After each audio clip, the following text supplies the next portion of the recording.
damos la bienvenida nuevamente al primer Congreso Internacional Virtual Educa Reimaginando la Educación. Les recordamos que este es un esfuerzo conjunto del Gobierno de Jalisco, Virtual Educa, CASECA, CAXLA y la Universidad de Guadalajara para generar una mayor vinculación entre los sectores público, privado y educativo, que nos permite enfrentar de la mejor manera posible estos momentos tan complicados y la urgente necesidad de innovar en la educación. En esta sesión contamos con el MBA Pedro Ávila, que es director comercial de Euromonitor para América Latina. A continuación, me permito leer una breve semblanza de Pedro. En los últimos 10 años ha ocupado posiciones comerciales y de CEO en compañías digitales como Google, Findasense y BN Americas, y actualmente lidera el equipo de ventas para América Latina en Euromonitor. Cuenta con 20 años de exitosa trayectoria en ventas, marketing y estrategia comercial, además de una fuerte capacidad analítica y de trabajo en equipo. Ha sido responsable de formar varios equipos, definir e implementar estrategias comerciales exitosas, logrando altos niveles de crecimiento en ventas. Ha asesorado comercialmente a empresas y ha creado 2 empresas propias. Posee una sólida formación como ingeniero civil industrial y magíster en gestión de la Universidad de Chile, además de un MBA en ESADE, en Barcelona, España. Como especialidades tiene desarrollo e implementación de estrategias comerciales, ventas y marketing B2B y online, desarrollo y comercialización de nuevos productos, desarrollo de nuevos mercados, formación y liderazgo de equipos de trabajo. Y recibió el premio de Revolución Wellness con el equipo de Findasense Chile. Pedro, pues muchísimas gracias por aceptar la invitación, por acompañarnos el día de hoy y sin más preámbulo te cedo la palabra. Perfecto.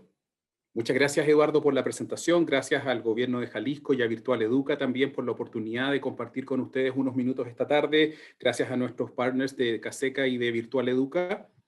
Voy a compartirles mi pantalla. La idea hoy día es llevar hasta ustedes algunas de las visiones que tiene Euromonitor respecto a los principales desafíos de la educación a nivel global, en particular en la parte más digital, ¿cierto?, y la disrupción y los cambios que están ocurriendo aceleradamente en estos últimos meses a nivel global, y ojalá también inspirarlos o sugerirles algunas oportunidades que ustedes podrían explorar o aprovechar, digamos, en sus distintas instituciones educacionales o empresas o startups más ligadas al mundo de la educación. Hay muchas oportunidades diferentes. Vamos a comenzar entonces. Los principales temas que vamos a cubrir, les voy a hablar muy brevemente de Euromonitor en el contexto de lo que hacemos en el ámbito de la educación y lo que vamos a presentar más adelante. Luego vamos a dar un vistazo más hacia el futuro de lo que podría ser la educación. Vamos a hablar de la industria o de la educación como una actividad económica, ¿verdad? Vamos a ver cuáles son los principales desafíos globales y la parte principal de la presentación es lo que tiene que ver con lo digital y cómo, ¿verdad?, las telecomunicaciones, la tecnología, la internet, la conectividad son y van a ser factores claves para la educación en el futuro. Respecto de Euromonitor, Euromonitor es una consultora británica fundada hace casi 50 años ya. Tenemos 15 oficinas a nivel global y más de 1.500 analistas en 100 países diferentes. Hacemos diferentes tipos de proyectos y servicios, entre ellos estudios de mercado, proyectos de consultoría.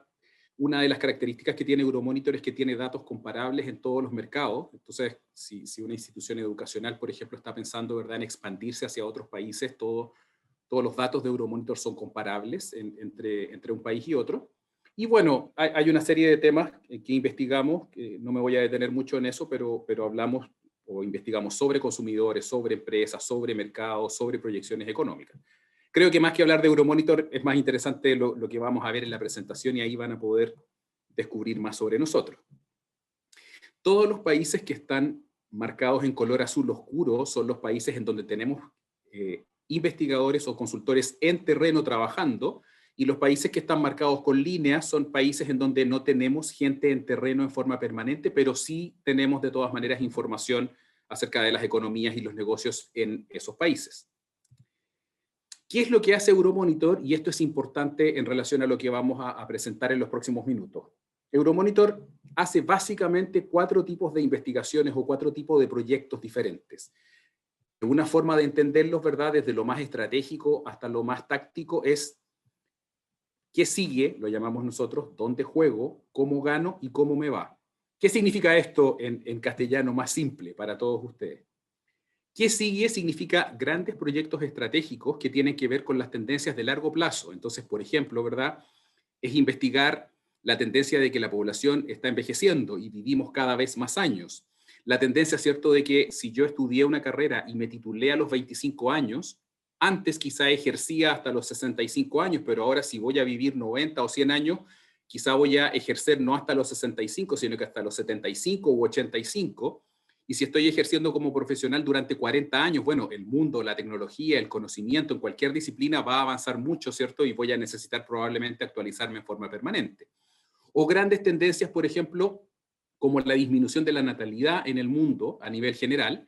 Entonces, por una parte tenemos el crecimiento económico, pero por otra parte tenemos la disminución de la natalidad, lo que al final del día significa que en promedio, ¿cierto?, las familias tienen más recursos disponibles por cada niño, porque poco a poco el ingreso familiar va creciendo en todos los países, pero al mismo tiempo la cantidad de niños va bajando y hay más dinero disponible por niño, por ejemplo. ¿Qué sigue respecto a la conectividad? ¿Qué sigue respecto, por ejemplo, al 5G? Quizá hoy día contenidos multimediales o audiovisuales son difíciles de transmitir, pero en unos pocos años más, cuando haya cobertura 5G en los países, el ancho de banda y la velocidad va a permitir soluciones totalmente distintas a las que hay hoy día. Entonces, un tipo de investigación que hacemos en Euromonitor son estas grandes tendencias y cómo van a afectar el negocio educacional en particular o cualquier otro negocio. ¿Dónde juego? Significa, bueno, dadas estas grandes tendencias, ¿en qué negocio quiero estar? Entonces, por ejemplo, ¿verdad? Una institución educacional podría decir, ok, yo quiero dedicarme a la educación para personas de tercera edad, ya sea porque son personas que van a tener que seguir actualizándose profesionalmente o porque son personas que ya están jubiladas, que ya no están trabajando, no están activos, pero que tienen mucho tiempo libre, que tienen ingresos interesantes, muchos de ellos, y que por lo tanto van a querer aprender a lo mejor en forma lúdica sobre otras disciplinas u otras cosas, y entonces yo como institución educacional podría querer jugar, ¿verdad?, o dedicarme a ese segmento de personas mayores. O por el contrario, mencionaba en un minuto, si van a haber menos niños, pero va a haber más ingresos por familia y por lo tanto más ingresos por niño, quizá yo podría desarrollar y especializarme en un nicho, ¿verdad?, de educación, por así decirlo, más premium para niños, una educación más personalizada, una educación que cubra muchos aspectos diferentes más allá del currículum tradicional. O dónde juego puede ser también a qué países me quiero extender. Quizá en el país en que alguno de ustedes está, en particular en México, por ejemplo, o en algunos estados de México, hay una cierta cobertura de educación, pero en otros países de Centroamérica, estoy inventando, hay una cobertura mucho menor y entonces el dónde juego podría ser una expansión geográfica. Me quiero mover hacia otro territorio geográfico. O me quiero mover hacia otros tipos de contenidos. Quiero ofrecer nuevas carreras, por ejemplo, que antes no estaba ofreciendo, pero que ahora van en alza. O quizá ofrezco educación de pregrado y de posgrado, ¿verdad? Pero me quiero mover mucho más, y vamos a ver algunos ejemplos de empresas tecnológicas que están haciendo eso, me quiero mover mucho más hacia hacer programas cerrados para empresas, por ejemplo, hacia ofrecerles formación y educación continua a las empresas. Entonces, nosotros investigamos y ayudamos a las compañías a decidir justamente cuáles son las mejores oportunidades y en qué mercados tienen que estar. En tercer lugar, el cómo gano es, bueno, ya tomé la decisión de entrar a un mercado particular, ¿verdad? Ya tomé la decisión de enfocarme, por ejemplo, en la educación infantil o preescolar, incluso más premium. ¿Cuál es la fórmula ganadora? ¿Qué tipo de contenidos son los que tengo que ofrecer? ¿Qué tipo de espacios físicos son los que tengo que tener? ¿Qué competidores existen en algunos mercados que ya están experimentando o que ya tienen soluciones que apuntan a este segmento, ¿verdad? ¿Y cuál es la oferta que tienen? ¿Cuánto es lo que cobran, por ejemplo? ¿O qué alternativas de financiamiento tienen? ¿O qué espacios hay por el lado de los gobiernos o ¿verdad? De los ministerios de educación que ofrecen a lo mejor cofinanciar parte de estos estudios? En fin, ¿cómo lo comunico? ¿Dónde me tengo que ubicar? ¿Cuál es la fórmula ganadora, no solamente en el contenido que voy a ofrecer, como decía antes, sino en el financiamiento, en la ubicación, en quiénes son mis competidores, etcétera? Y finalmente, el cómo me va es lo mucho más táctico, ¿verdad? Entonces, solo para darles un ejemplo de un tipo de análisis que hace Euromonitor, Euromonitor tiene una tecnología que permite escanear y extraer información en tiempo real de los sitios web. Entonces es muy típico que se usa en retail o en consumo masivo, ¿verdad? Porque una compañía de alimentos como el grupo Bimbo, por decir algo, quiere saber a qué precios se están vendiendo sus productos en distintos canales, pero también quiere saber qué es lo que está haciendo su competencia, qué productos nuevos lanzaron, si están haciendo énfasis en que los productos son orgánicos o son saludables, ¿verdad? O que son libres de gluten, ¿no? Etcétera. Esa misma tecnología se podría usar para, por ejemplo, seguir la educación online. Y entonces, el cómo me va significa, si alguno de ustedes ofrece educación online, es monitorear, por ejemplo, en tiempo real, qué programas está ofreciendo mi competencia, qué duración tienen, cuánto cuestan, qué alternativas de financiamiento tienen, cuáles son los tipos de palabras clave o de temas que se están enfatizando más en la educación, si se está enfatizando más. No me refiero a las clases o a los contenidos, ¿verdad? Sino que me refiero a la oferta de programas. Si lo que están enfatizando los programas es que tienen horarios flexibles, o es que tienen mecanismos de financiamiento, o es que tienen profesores con doctorado o con máster, o es que tienen, no sé, programas a la medida del alumno, en fin. ¿Cómo yo puedo estar monitoreando en tiempo real a mi competencia y saber cómo me está yendo, saber si mi producto es competitivo, etcétera? Ese es el tipo de trabajos que hace Euromonitor, y los hace básicamente a partir de 3 vías. Una es una gran plataforma, una gran base de datos que cubre más de 30 industrias en el mundo y que la mayoría de las grandes universidades lo utilizan. Aquellos de ustedes que son parte de universidades seguramente tienen Passport disponible en sus universidades y lo usan. Ahí hay mucha información sobre distintas industrias de consumo masivo, datos demográficos, en fin, modelos econométricos para proyectar demanda, por ejemplo. Una segunda herramienta es VIA, es lo que mencionaba recién, como esta capacidad de escanear la web y extraer información en tiempo real y en base a eso generar toma de decisión. Y un tercer mundo es los proyectos de consultoría. Ahora, dichas esas primeras palabras respecto de Euromonitor, vamos a entrar ya en detalle en los contenidos que queremos compartir hoy día con ustedes. Y el primero es dar un pequeño vistazo al futuro. No sé si alguno de ustedes conoce a este señor con cara de simpático y de como un abuelo cariñoso que está en pantalla.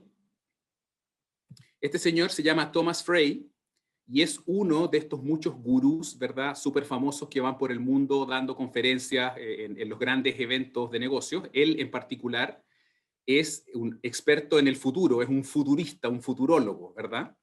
Él, de hecho, es el orador futurista mejor calificado por Google, en la investigación que hace Google, ¿verdad? Es el mejor evaluado.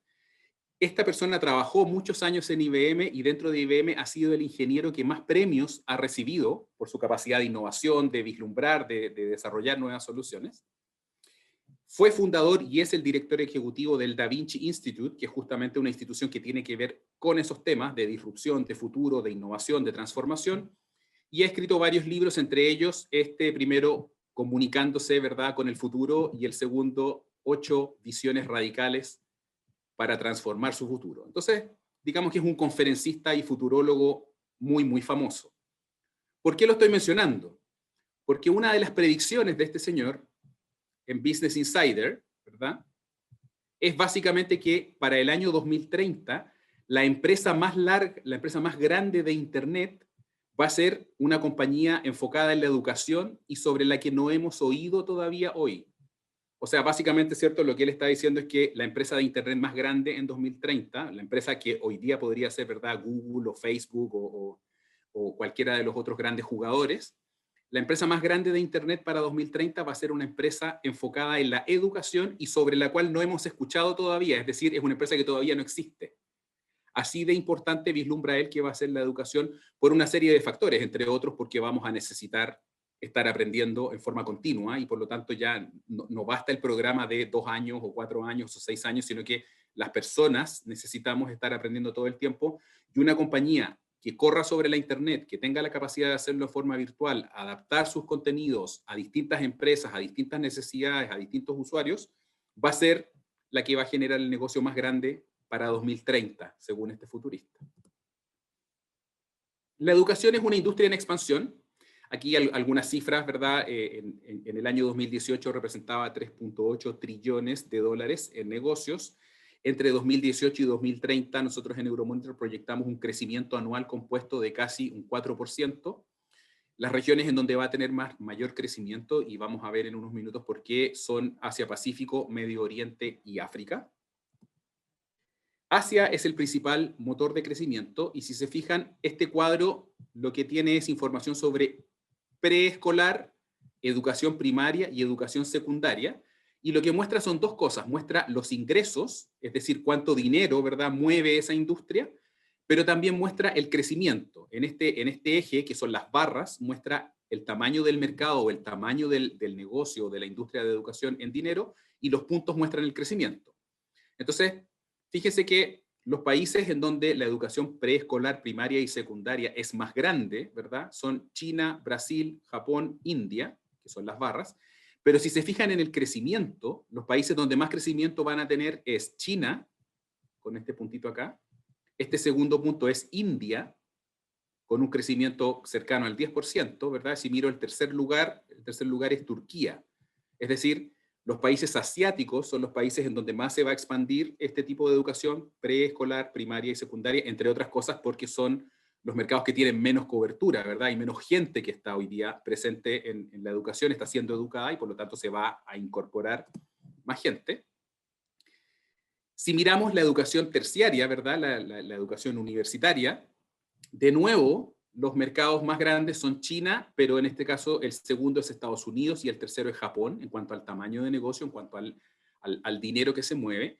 Pero otra vez, si miramos los puntitos que representan el crecimiento, otra vez China es uno de los de mayor crecimiento, India es uno de los de mayor crecimiento y Turquía otra vez es el tercero de mayor crecimiento proyectado desde acá hasta 2030. Es decir, Asia son los países en donde estamos viendo el mayor crecimiento en educación terciaria.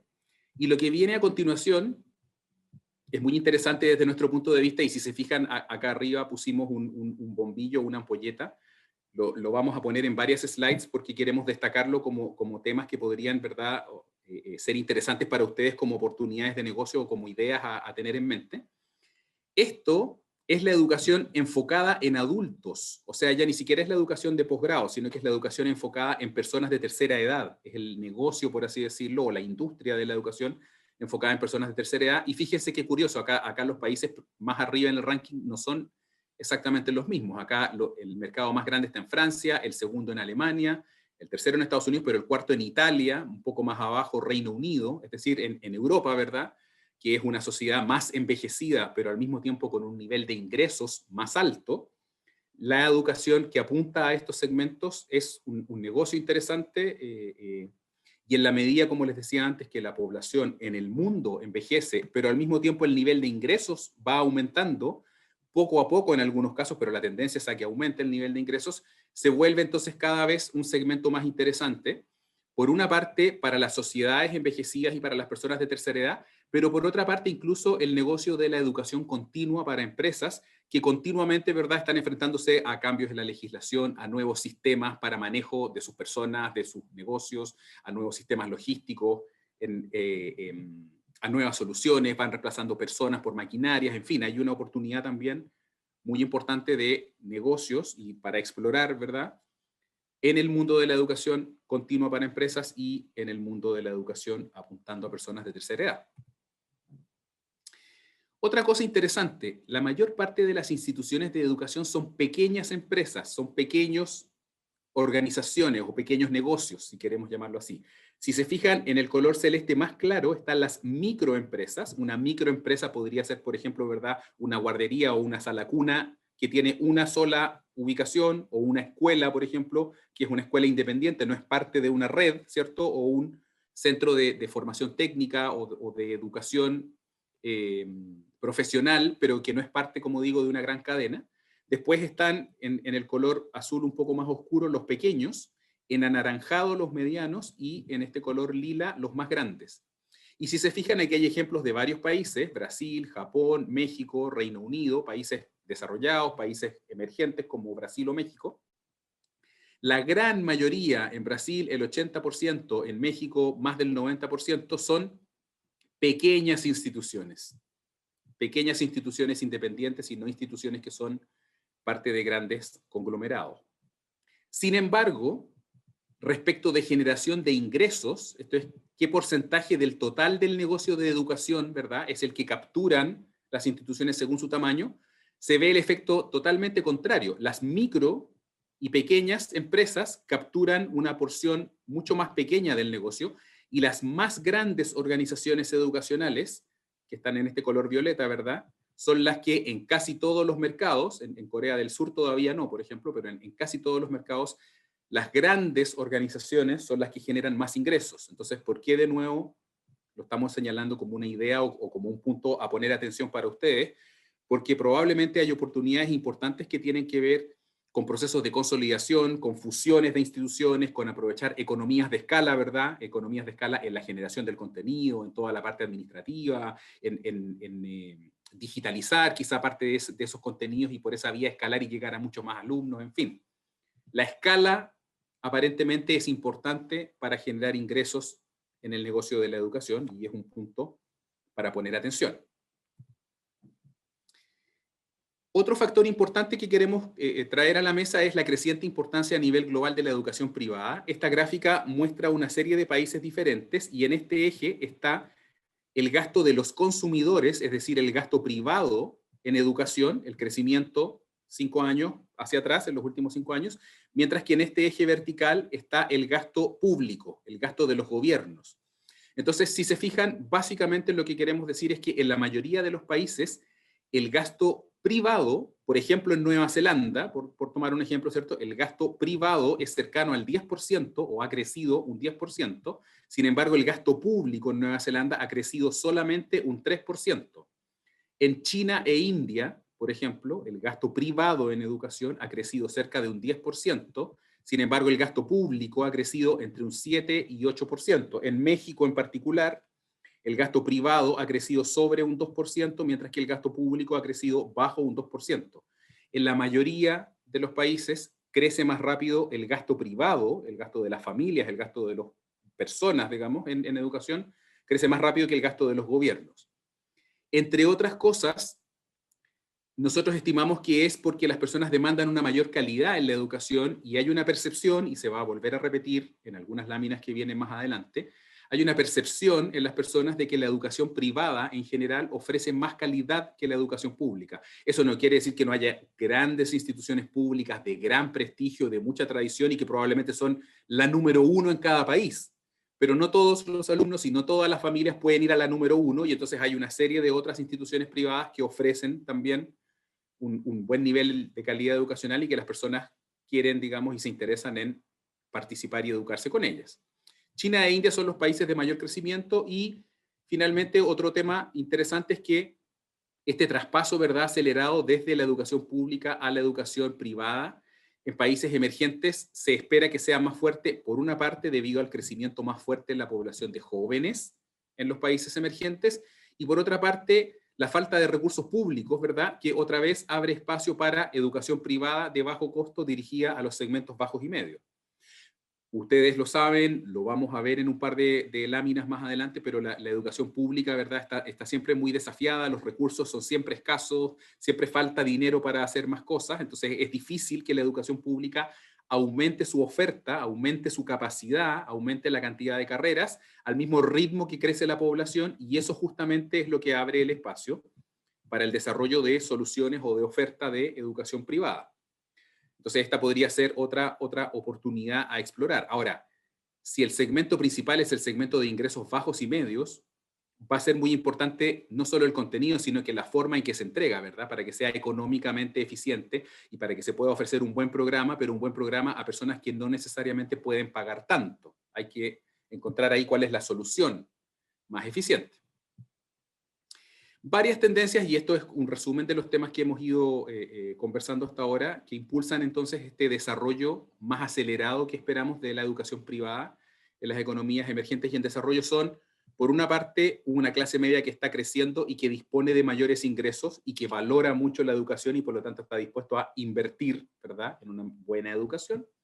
Segundo, hay políticas favorables en muchos de los países emergentes para el desarrollo de instituciones de educación privada. En tercer lugar, existe una creencia general de que la educación privada ofrece una mejor calidad, ofrece prestigio, me va a dar un currículum, me va a abrir mejores oportunidades. En cuarto lugar, no es siempre así, pero en muchos casos la educación privada tiene una mejor adaptación a las necesidades del mercado de trabajo y una mejor oferta de los programas de alta demanda.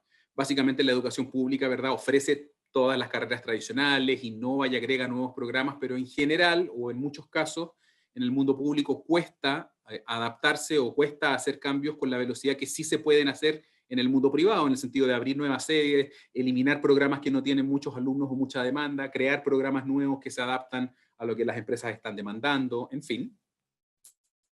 Y otro factor importante que hace que las personas se inclinen por la educación privada en el mundo en desarrollo es que la educación privada ofrece en general clases que tienen menos estudiantes, por lo tanto una educación más personalizada, un mejor acceso a recursos de aprendizaje y también una oferta de actividades extracurriculares que pueden complementar la formación académica pura.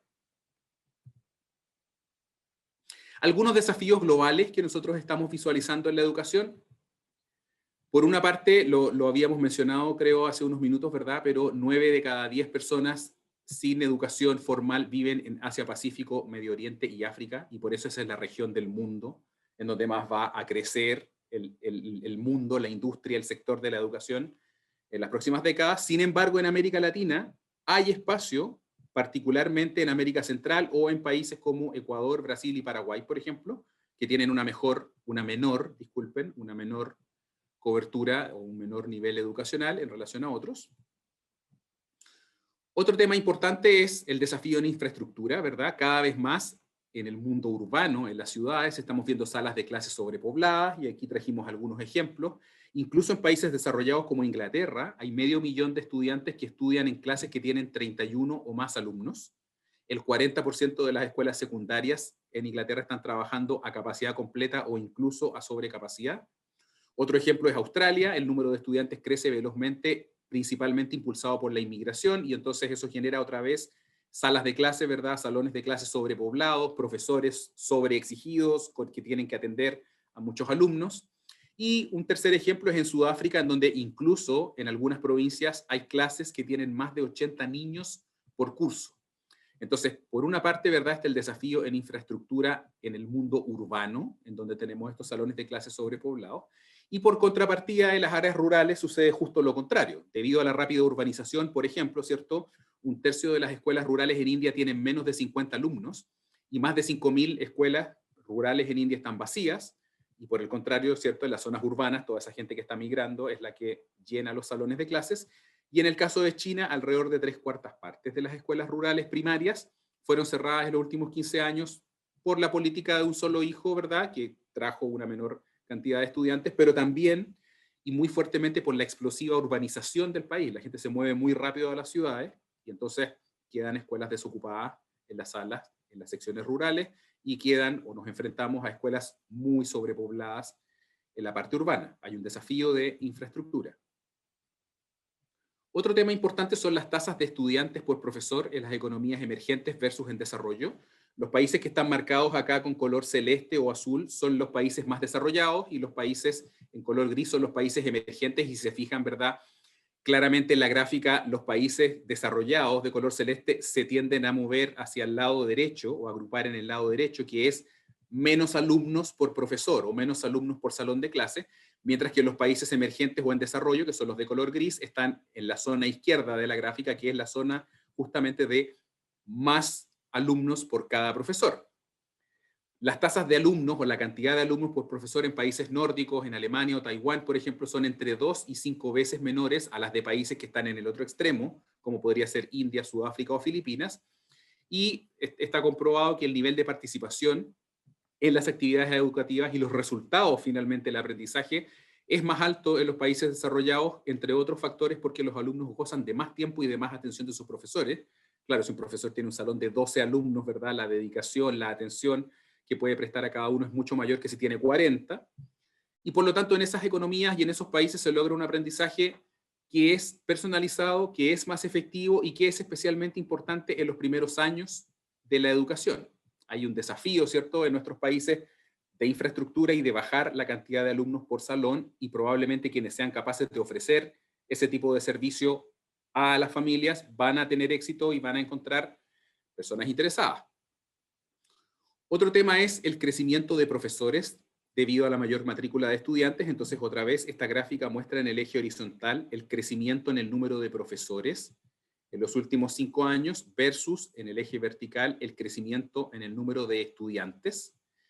Y si se fijan, en diferentes países se está logrando esta aceleración, ¿verdad? Y entonces en países como Turquía, por ejemplo, la cantidad de profesores creció un 5% en los últimos años, mientras que la cantidad de estudiantes creció un 2%, pero hay muchos otros países que son los que están aquí en la sección más de la izquierda, en donde la cantidad de profesores crece más lentamente que la cantidad de alumnos, es decir, van en la dirección contraria, sus salones de clase están cada vez más sobrepoblados, entran los alumnos más rápido que se forman nuevos profesores en esos países.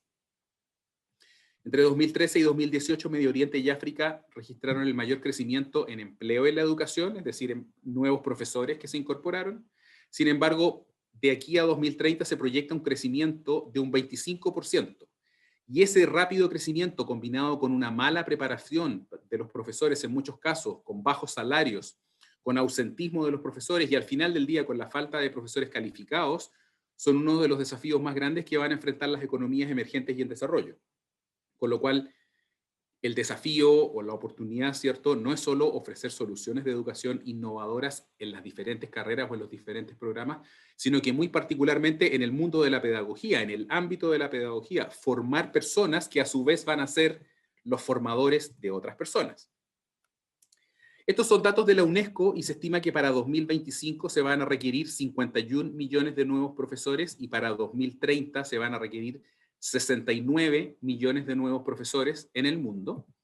Y la misma estimación de la UNESCO es que en el caso de la educación primaria, solo 59 países van a lograr aumentar la cantidad de profesores con la velocidad que se requiere, pero 43 países no. Y en el caso de educación secundaria, 66 países van a lograr aumentar la cantidad de profesores con la velocidad que se requiere, pero 73 países no lo van a lograr, con lo cual la formación de profesores, como decía antes, puede ser otra oportunidad de desarrollo interesante para el mundo de la educación y puede ser probablemente en cooperación con los gobiernos o quizá para alimentar las propias ofertas y soluciones educacionales de esas instituciones. Un 47% de los nuevos profesores requeridos a 2030 se estima que van a ser requeridos en el África subsahariana y en el sur de Asia. Esas son las regiones del mundo que van a demandar una mayor cantidad de nuevos profesores. Las escuelas enfrentan problemas de financiamiento y lo interesante o la razón por la que pusimos esta lámina es porque eso no solamente ocurre en América Latina, no solamente ocurre en el mundo en desarrollo. Este ejemplo es de Inglaterra. Más de 16.000 escuelas han enfrentado recortes de fondos en términos reales desde 2015. O sea, están contando con menos dinero, ¿verdad? La pérdida promedio por cada escuela primaria entre 2015 y 2020 fue de 161.000 libras, es decir, las escuelas son deficitarias, ¿verdad? Generan menos de lo que gastan en cuanto a dinero, en cuanto a recursos de los gobiernos. Y las pérdidas en el caso de las escuelas secundarias en Gran Bretaña son todavía mayores. En 2019 el gobierno de Reino Unido anunció una inyección de 14.000 millones de libras para las escuelas en el periodo de 2020 a 2023. Sin embargo, se estima que eso solamente va a lograr cubrir la inflación. O sea, ni siquiera al final del día se va a traducir en dinero real adicional por cada uno de los alumnos. En América Latina pasa algo muy similar y trajimos aquí el ejemplo de Brasil, ¿verdad? En el año 2019 continuaron los recortes de parte del gobierno federal. 68 universidades federales en Brasil vieron reducidos en un 30% sus presupuestos para gastos no obligatorios o gastos no indispensables. Algunas universidades, mencionamos aquí en Brasil, tuvieron recortes incluso superiores al 30% de sus presupuestos. Y el efecto práctico es que no solamente han tenido que recortar, ¿verdad?, en cosas que son más opcionales o que son lujos o que, son, que no son cruciales, sino que incluso, ¿verdad?, ya se están enfrentando dificultades para el pago de servicios básicos como la electricidad, el agua o la internet o la adquisición de equipamiento. Entonces, la escasez de financiamiento es un desafío importante y real para la educación. La deuda estudiantil se eleva a nivel global y ese es otro desafío muy importante. En esta gráfica está fuera Estados Unidos porque lo vamos a analizar en particular y por separado en la siguiente. Pero fíjense el nivel de deuda educacional en Reino Unido, que es el país que más deuda educacional tiene, después en Japón, en China, la deuda es muy grande, pero sobre todo los puntos representan el crecimiento proyectado, ¿verdad? Y fíjense otra vez, acá está el cero, entonces todos los puntos que están hacia el lado derecho son aquellos países en donde va a aumentar el endeudamiento estudiantil y la gran mayoría de los países están en la zona derecha, es decir, en la gran mayoría de los países va a aumentar el endeudamiento estudiantil. Y eso es un tema central y en el cual las instituciones podrían jugar un rol, podrían eventualmente ofrecer soluciones de financiamiento o podrían desarrollar formas de entregar la educación que sean más eficientes, que sean más escalables, que sean más económicas y que al final del día se traduzcan en que la formación se pueda proveer con calidad, pero a un menor costo, de modo de atacar el tema de la deuda.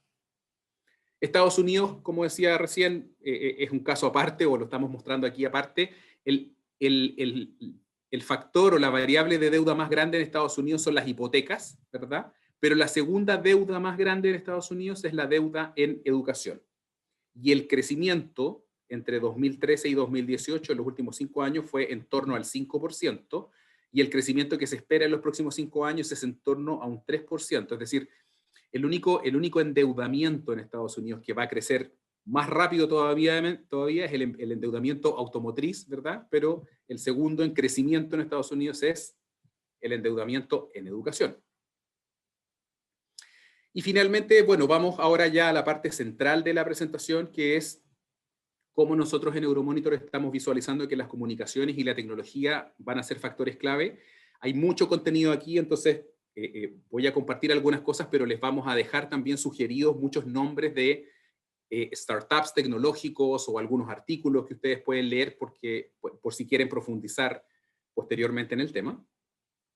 Algunos temas que ya hemos tocado hasta ahora y que van a tener impacto y que se cruzan, ¿verdad?, con la tecnología y las comunicaciones son una mayor matrícula de estudiantes, ¿verdad? Hay cada vez más gente que quiere estudiar, en particular en los países emergentes y en desarrollo.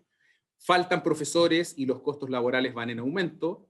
Falta infraestructura educacional, como ya lo mencionamos. Hay una creciente popularidad del aprendizaje a distancia. Vamos a hablar en los próximos minutos sobre eso. Hay también una creciente necesidad de desarrollar habilidades digitales en las personas, es decir, los profesionales, ¿verdad? Junto con aprender sobre una disciplina, junto con aprender sobre derecho, legislación, psicología o medicina, necesitan también ser hábiles digitalmente, saber utilizar herramientas, saber interactuar con otros profesionales, etc. Y existe cada vez un mejor acceso a material de aprendizaje y procesos de aprendizaje que son más interactivos.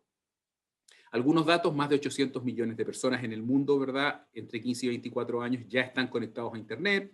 La población joven representa una cuarta parte de los usuarios de Internet a nivel global y la población joven es uno de los principales demandantes de educación.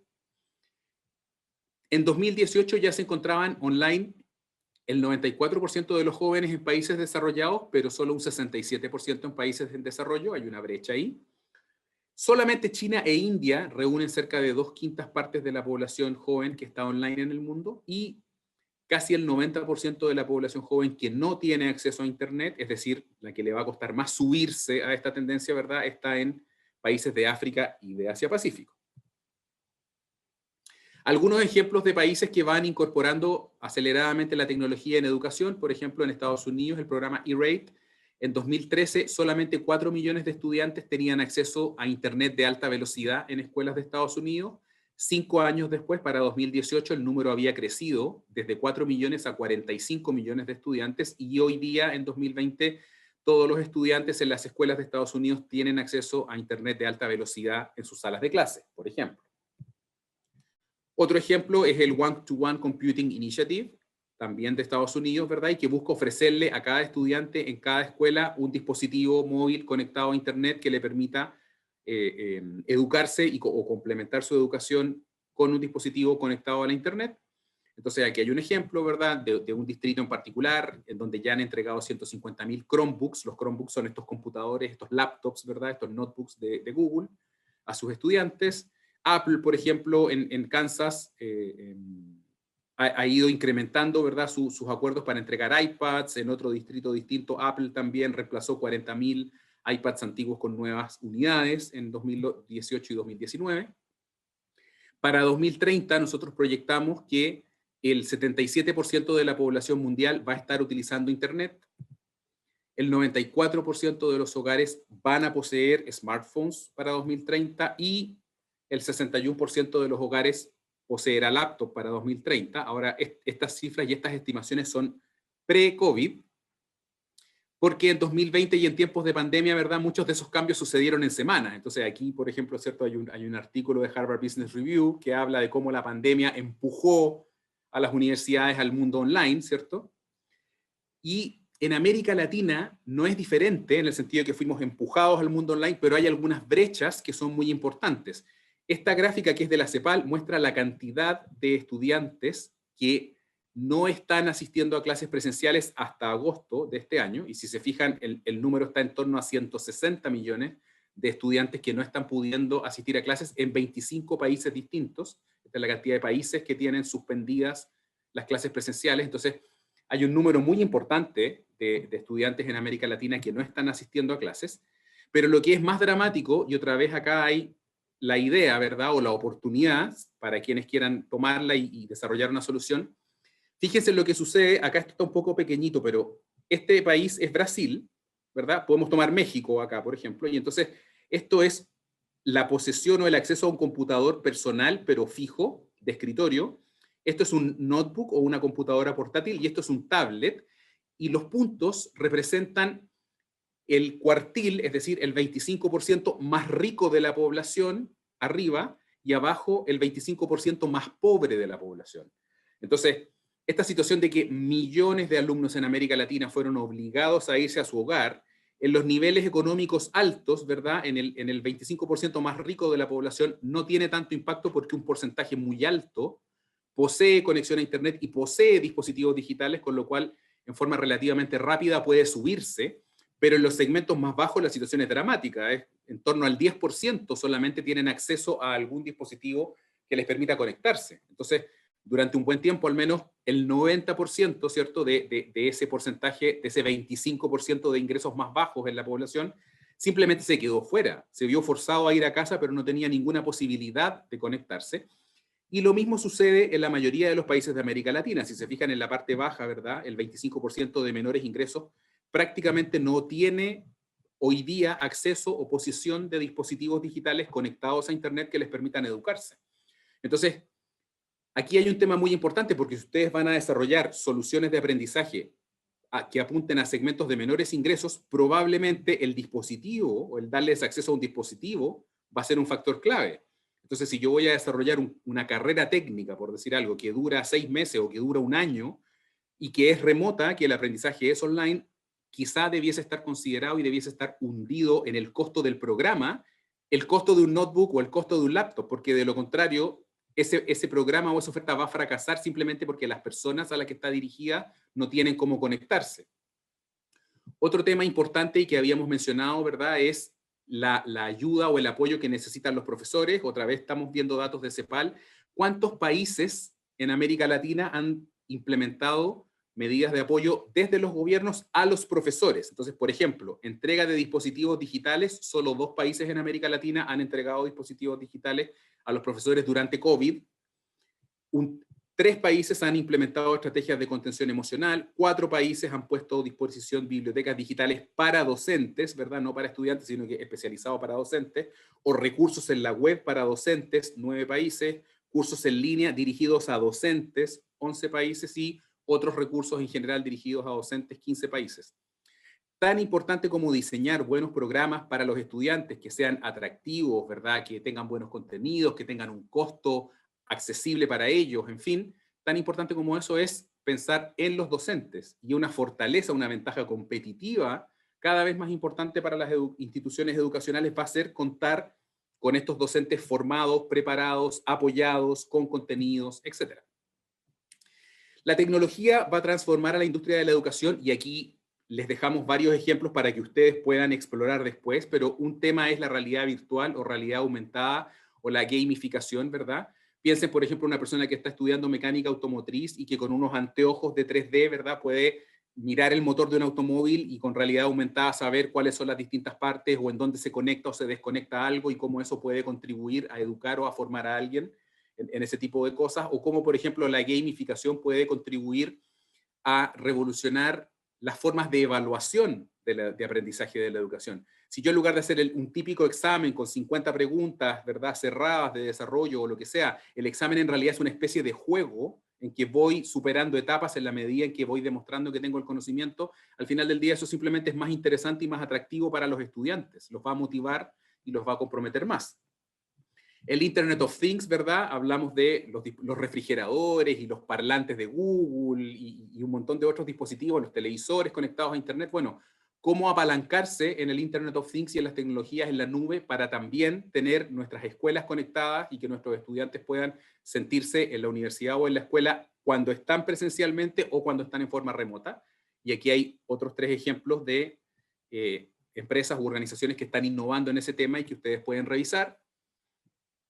Otra tendencia importante transformando la educación es la robótica y el STEAM. Probablemente están familiarizados con esa sigla, ¿verdad? Que significa ciencia, tecnología, ingeniería, arte y matemáticas. Entonces, de nuevo, cómo entregamos los contenidos de forma que hagan atractivo para los estudiantes asociarse, ¿verdad?, a temáticas de tecnología, cómo los ayudamos a desarrollar habilidades digitales. Aquí hay varias instituciones que están avanzando en esa línea.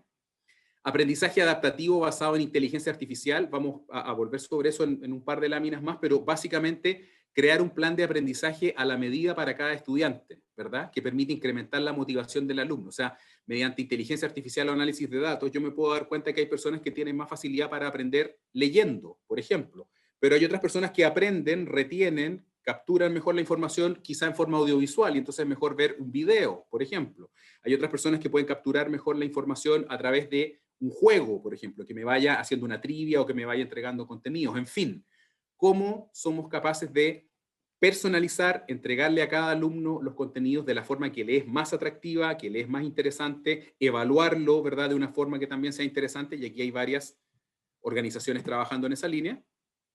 El tema de Big Data y Analytics permite también a los profesores mejorar los procesos de aprendizaje, midiendo tanto el desempeño académico como la motivación de los estudiantes. Nosotros podríamos analizar a los profesores o darle a los profesores herramientas que les permitan a ellos permanentemente estar recibiendo este feedback de si sus alumnos están o no están interesados en los contenidos, qué es lo que ellos cambiarían, cuáles cosas son las que comprendieron mejor.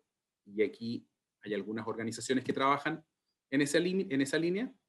El tema de los MOOCs, ¿verdad? Que son los cursos masivos y abiertos online o los sistemas de gestión de aprendizaje que ayudan a organizar las clases, medir el nivel de aprendizaje, ofrecer cursos de educación en línea a costos al alcance de todos. Cómo yo me monto en una plataforma, pongo mis contenidos y logro, ¿verdad?, crear un programa de educación a muy bajo costo y por lo tanto llegar a segmentos de población que tradicionalmente no pueden acceder. Y ojo, aquí hay otro tema importante al que tienen que poner atención aquellos de ustedes que están dentro del mundo educacional hoy día. Gigantes tecnológicos como Google, Apple y Microsoft crecientemente compiten y se meten al mundo de la educación. Entonces, por ejemplo, ¿verdad?, el uso de los Chromebooks, ¿verdad?, de Google aumentó en un 20% y ya llegó a 30 millones de unidades a nivel global en el año 2018. La penetración es particularmente alta en Norteamérica, países nórdicos y Australasia, y la empresa planea seguir aumentando su oferta no solo de dispositivos, sino que de contenidos para educadores, contenidos para los profesores, no solo los dispositivos. Lo mismo sucede con Apple. En 2018, por ejemplo, Apple anunció el desarrollo de nuevos iPads de bajo costo, diseñados para ser usados en educación, y entonces aquí hay algunos ejemplos de la página de App, ¿verdad? Ahorra en un nuevo Mac o en un nuevo iPad con los precios especiales para educación, pero también en Apple, ¿verdad?, Educación K12, recursos para profesores. Apple le ofrece contenidos a los profesores, herramientas a los profesores, y lo mismo con Microsoft. Microsoft ya en 2018 comenzó a ofrecer laptops de bajo costo en partnership con compañías como Acer, Dell o Lenovo, enfocados, ¿verdad?, en ofrecer dispositivos Windows de bajo costo. Pero esto no termina aquí. Seguramente algunos de ustedes leyeron esto. Si no lo leyeron, léanlo. ¿Por qué Google, Apple, IBM y otras empresas ya no exigen que tengas título universitario? En muchas de esas empresas, ¿verdad?, ni siquiera para una posición determinada hay una serie de requisitos, pero no está el título universitario. Más bien está experiencia relevante en el campo, o haber sido emprendedor, o haber conseguido A, B o C, pero el título universitario ya no es parte. Más aún, Google ofrece cursos gratuitos en línea para personas interesadas en una carrera en tecnología. Yo personalmente trabajé casi 3 años en Google y les puedo contar que el aprendizaje es permanente. Todo el tiempo yo tenía que estar estudiando cursos en línea y rindiendo exámenes en línea para certificarme en nuevas herramientas, en nuevos programas, en nuevas funcionalidades, o en cómo evaluar a mi equipo, por ejemplo, o en cómo ser un mejor manager, o en cómo manejar el estrés, una serie de contenidos que la empresa está entregando en forma permanente a las personas. Nunca se deja de estudiar y de aprender. Y estas empresas ya lo desarrollaron y ya lo tienen funcionando dentro y no les va a costar mucho o no les costaría mucho dar un paso al costado y empezar a ofrecerlo hacia afuera. Y como menciona esta noticia, ¿verdad? Google, de hecho, decidió, por así decirlo, formar por sí mismo a sus profesionales. Es decir, ofrece estos cursos en línea y son los mismos cursos o el mismo tipo de contenidos que pide, de conocimientos que pide para contratar a la gente. En América Latina están floreciendo startups enfocadas en la educación. Aquí hay una noticia de Business Insider de México, ¿verdad? El coronavirus fue la punta de lanza para el crecimiento exponencial del mercado EdTech, es decir, de las tecnológicas enfocadas en educación en Latinoamérica. América Economía, en la misma línea, ¿verdad? Titula La conquista EdTech, la educación online se afianza en tiempos de pandemia, la aceleración. Y entonces, bueno, ¿quiénes son estos jugadores? Uno de ellos, y otra vez para poner atención, ¿verdad? Aquí hay una entrevista en Forbes al CEO de Platzi. ¿Cuál es el futuro de las universidades y de sus diplomas? Y entonces él menciona cosas como, por ejemplo, que ellos ofrecen cientos de cursos en línea que se actualizan constantemente. Tienen estudiantes en 20 países distintos. Claro, si el curso es online, no necesito que vayan físicamente a mi salón de clases. Yo puedo estar en Guadalajara, pero puedo tener estudiantes en Madrid, por decir algo, o en Canadá o en Chile. Los contenidos, fíjense en esto es muy interesante. Los cursos que ofrecen o los contenidos se definen en base a ciencia de datos, que considera tendencias en tecnología, es decir, qué nuevas tecnologías son emergentes, el Big Data, la programación o lo que sea, y que por lo tanto se van a requerir profesionales, ¿cierto? ¿Cuáles son las tecnologías emergentes? ¿Cuáles son los intereses de los estudiantes? ¿Qué quieren los estudiantes? ¿Quieren una carrera corta? ¿Quieren una carrera larga? ¿Quieren trabajo con horario flexible? ¿Quieren desarrollarse dentro de una empresa o quieren ser emprendedores? Y lo tercero es ofertas laborales. Es decir, yo escaneo, ¿verdad?, cuál es la demanda que hay desde el lado de las empresas, qué profesionales están demandando las empresas, y en base a eso yo defino cuáles son los cursos que ofrezco. Yo no tengo un currículum o una malla o una oferta de carreras estática, sino que estoy permanentemente escuchando al mercado y ofreciendo y adaptándome a lo que el mercado ofrece. Y ellos visualizan que va a haber una alta demanda global de profesionales calificados en habilidades como programación, diseño, marketing, producción audiovisual y de videojuegos, ¿verdad? Y que se van a requerir, por ejemplo, millones de desarrolladores de software en los próximos años. Otro ejemplo es Aprende Institute. Este lo quise mencionar porque, fíjense, Aprende Institute levantó 1.6 millones de dólares en una ronda de capital semilla.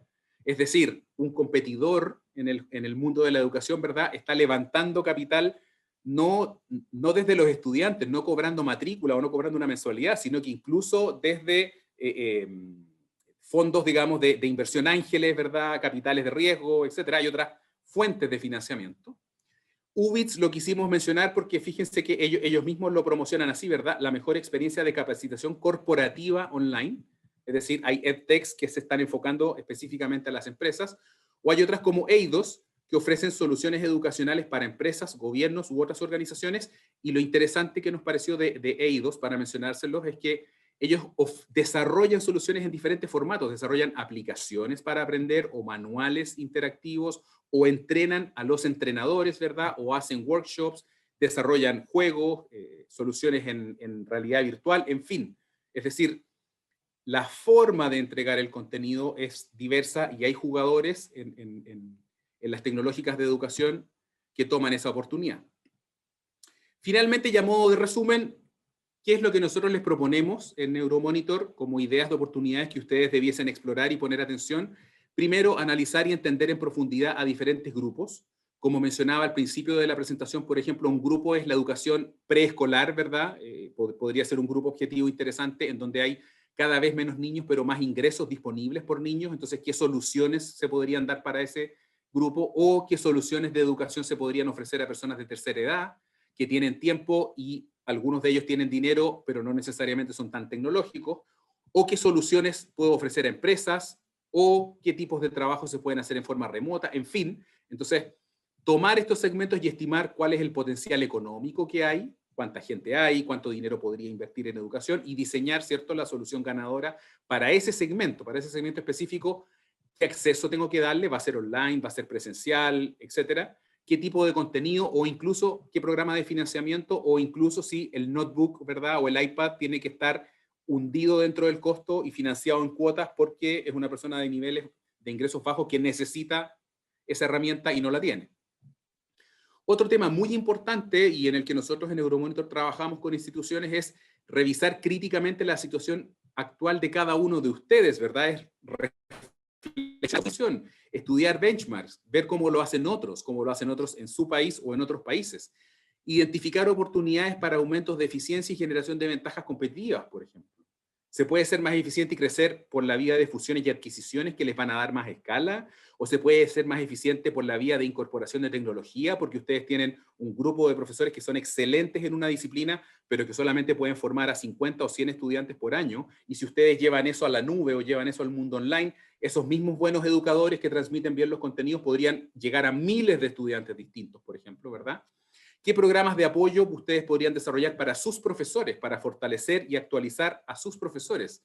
A nosotros nos toca interactuar con instituciones educacionales, como les decía mucho, y en algunos casos nos dicen, claro, es que cuando nuestro profesor está hablando de innovación, está hablando de cómo 3M inventó el Post-it, ¿cierto? Que es un caso de innovación que escuché yo cuando estudié en la universidad. Entonces, el desafío de que los profesores tengan casos de negocios en el estado del arte, lo que está pasando en este momento, cuáles son las innovaciones, etcétera. Otro factor interesante que les proponemos explorar es las posibilidades de desarrollo en el entorno EdTech, ¿verdad? En muchas industrias, en consumo masivo, en banca, se hace a través de startups independientes y no dentro de la misma institución. Una institución educacional que tiene miles o decenas de miles de estudiantes, cientos de profesores, programas que coordinar, etcétera, la verdad es que no tiene mucho tiempo para estar desarrollando un startup disruptivo que entregue educación a través de realidad virtual. Y entonces en muchos casos, o la forma en que funciona en otras industrias es crear una empresa separada, que es la que obtiene este financiamiento de venture capital o de fondos de innovación, que es gente que tiene una formación distinta, que no tiene los mismos paradigmas y que en verdad va a lograr generar propuestas o soluciones disruptivas, digamos, en forma rápida. Y finalmente, otro tema que es importante es realizar una medición permanente acerca de sus competidores y de la oferta que ellos tienen, tanto presencial como online, por una parte, que ofrecen sus competidores, pero por otra parte la demanda, que es lo que las empresas están demandando, cuáles son las carreras, cuáles son los perfiles, medir cuál es su posición, definir qué objetivos quieren lograr y finalmente, bueno, definir entonces estrategias que les permitan alcanzar esos objetivos. Esa es mi presentación, muchas gracias y les dejo en pantalla los nombres y los datos de las dos gerentes a cargo del tema de educación para América Latina en Euromonitor, por si quieren contactar a alguna de ellas y conversar sobre el tema en más profundidad. Muchas gracias, gracias Eduardo. Muchas gracias Pedro, extremadamente interesante tu presentación. Ya casi se nos acabó el tiempo, no tenemos mucho. Nada más me gustaría ver si nos puedes ayudar a cerrar de volada. ¿Cómo crees que se debería de ver una institución educativa que pueda hacer frente a todos estos retos en el futuro? Yo me atrevería a decir que son demasiados retos, ¿verdad? Porque son muchos segmentos distintos, no sé, la población preescolar, infantil, adultos mayores, empresas, en fin, es demasiado grande y entonces puede que haya una institución que logre abarcar todo, pero más bien lo que yo diría es que es crucial hoy día hacer un buen diagnóstico, ¿verdad? De en dónde estoy parado, cuáles son los grupos o los segmentos que más van a crecer, hacia cuál me quiero enfocar, quiero desarrollar soluciones para los grupos emergentes o los países emergentes y por lo tanto tienen que ser de calidad pero de bajo costo y por lo tanto las voy a tener que entregar online, etcétera, o quiero irme a un segmento más, perdón por usar palabras que no son tan propias de la educación, ¿cierto? Pero un segmento más premium, entonces quiero ofrecer educación personalizada para niños pequeños que tiene estimulación de no sé qué tipo, es como estudiar esos diferentes segmentos, entender cuál va a crecer más o cuál menos, cuáles son mis ventajas competitivas como institución y en base a eso decidir, ¿verdad?, en dónde me quiero enfocar. Pues sí, muchísimas gracias, Pedro. Creo que aquí lo más importante, como mencionaste en varias ocasiones, es la calidad. Mantener la calidad en la oferta educativa, sea lo que sea que ofrezcamos, porque al final, pues nosotros estamos trabajando para el futuro de esas personas que entran a nuestras instituciones y que buscan una mejor realidad. Pues se nos acabó el tiempo, fue muy rápido y muy interesante el día de hoy. Hemos llegado hasta el final del segundo día del Congreso. Estamos muy agradecidos porque nos hayan acompañado el día de hoy y en esta sesión también. Los esperamos el día de mañana, empezamos a las 10 de la mañana con la presencia de la doctora Zuleira Milagros Quiñones para hablar sobre un reto ante la nueva realidad y cómo reinventarnos. Estamos a sus órdenes, cuídense mucho y nos vemos mañana.